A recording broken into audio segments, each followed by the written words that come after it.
Hey everyone, welcome to the show. I have a bunch of updates to share about Donald Trump's trial, also his other legal woes. So today was a big day, as you probably know. It was the first official day of his criminal trial, his first criminal trial, hopefully, and not the only one. Also, the New York Attorney General went before Judge Arthur Engoron to ask that he revoke Trump's so-called 175 million bond for his New York fraud trial judgment. I've mentioned to you guys the surety company. It supposedly issued Trump's bond, but it looks pretty shady. The agreement doesn't specifically say that the company will pay the bond if Trump loses his appeal. They're also not licensed to work in the state of New York, and they don't have the liquid assets to cover all of the bonds that they've committed to. So the attorney general had every right to ask the judge to kick them to the curb. She said, give Trump 10 more days, let him find a new surety company. If he can't, then I can, ask for approval to start seizing his assets. Well, the judge appeared skeptical by all accounts of this company, of the bond, but he ended up agreeing to it. He ended up to letting it ride, basically. So Trump's attorney, Christopher Kise, told the judge, look, if the bond falls through, then you can seize his assets. It's that simple. Also, there was a question because the collateral that Trump used to secure the bond is it's in a Charles Schwab account, and it's cash. Well, the problem was Trump wanted to maintain shared control over that account. So that meant that Trump could convert that cash into something other than cash within 2 days. So he could turn it into something that couldn't be collected.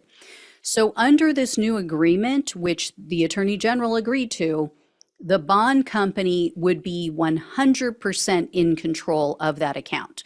Trump and his family have no authority. They can't touch it. They can't change it. So that's settled. We now have to see how his appeal goes. In regard to Trump's current criminal trial, opening arguments started this morning. I don't know how the jury kept a straight face, honestly, when Trump's attorney spoke. He tried to sell the idea, oh, Trump is just a regular family man. He loves his wife and kids, just a family guy. Yeah, just a family man out there banging porn stars and Playboy models behind his wife's back after she's given birth and she's home with their newborn son. But anyway, they also tried to say, oh, trying to impact a presidential election is not a crime. So the prosecutor told the jury, use common sense, and they explained that this is about a, quote, criminal scheme to corrupt the 2016 election. And the prosecutor repeated that in various ways. They said, quote, this case is about a criminal conspiracy and a cover-up.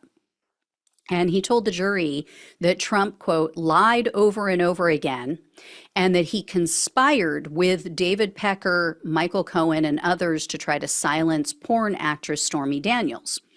He briefly laid out Trump's falsification of his financial records as part of the cover-up. And after Trump's attorney lied to the jury for a while, the prosecutors called their first witness of the day. It was their only witness of the day. The prosecutor called the former president and CEO of American Media, Inc., which is the parent company of the National Enquirer.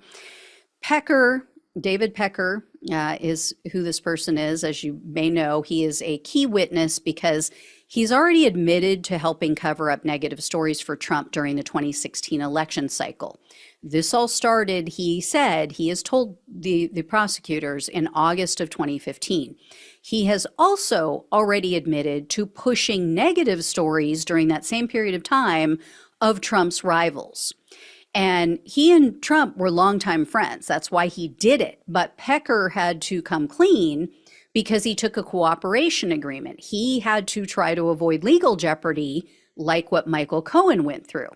So Pecker is far more credible than Cohen as a witness because he didn't go to prison, right? He hasn't been a proven liar, convicted liar, as Donald Trump keeps saying.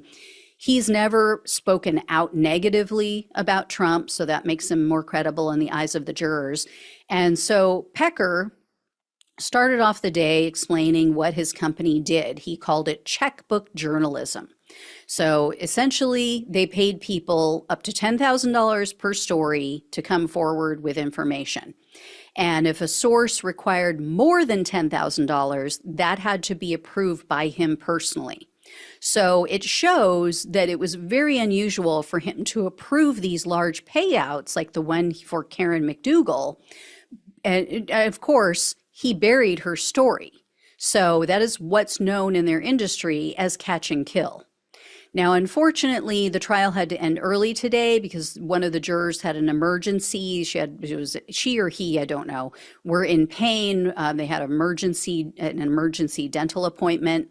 And so then tomorrow, the jury won't hear the case because the judge is holding a hearing about Trump's alleged gag order violations. And then the trial won't resume until Thursday because this judge doesn't hold court on Wednesdays. Now, in the meantime, I have some fun news to share about Trump fuming about this trial, and in particular, the sketch artist. So Rolling Stone is reporting that even though Trump is claiming in front of the cameras, oh, I'm proud to stand in this trial. I'm proud to be up there for all of you, taking the heat and the bullets for all of you, as if anybody else would be in trouble like this. But behind closed doors, he is throwing massive Trumper tantrums. 3 sources told the news outlet, quote, he has privately raged over everything from reports that he can't stop dozing off to how the court sketch artist is rendering him, to late night talk show hosts joking about his legal troubles. The former president is reaching levels of fury over the judicial process and all it entails that are maxed out even for him.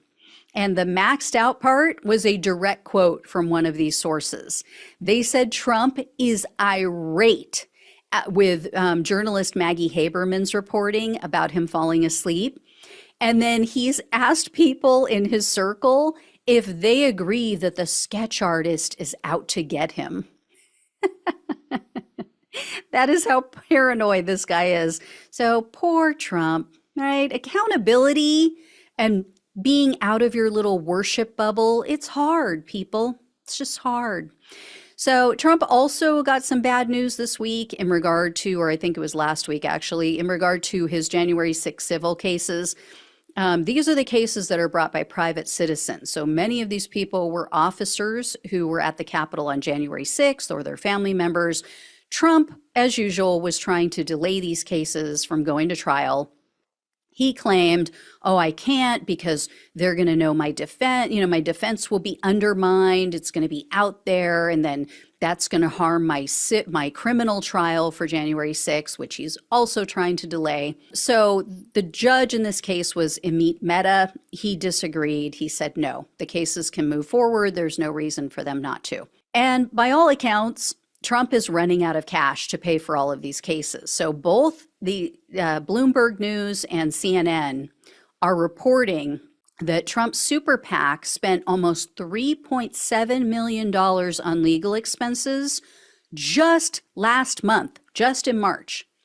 CNN says they spent 3 out of every $4 that they took in on his legal fees.